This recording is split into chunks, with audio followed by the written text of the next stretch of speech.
তাহলে আপনি দূরে চশমা ছাড়া থাকতে চান, আপনি স্মাইল করতে পারেন বা আপনি সিল্ক করতে পারেন। স্মাইল কি?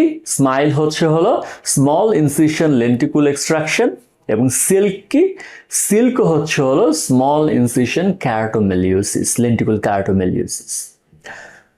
এই দুটা সার্জারি হলো ক্যারাটো রিফ্র্যাক্টিভ লেন্টিকুল এক্সট্রাকশন।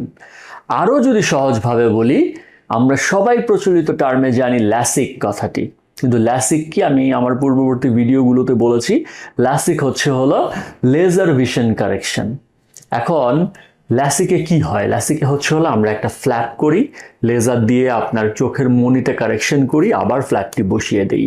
কিন্তু এই ক্যালএক্স বা ক্যারাটো রিফ্র্যাক্টিভ লেন্টিকুল এক্সট্রাকশনে আমরা যেটা করি, আপনার যে চোখের চশমা, যেই চশমাটা আপনার দূরে দেখার জন্য ব্যবহৃত হয়, সেই চশমার পাওয়ার কারেকশন করার জন্য আমরা চোখের মনিতে একটি লেন্টিকুল ক্রিয়েট করি।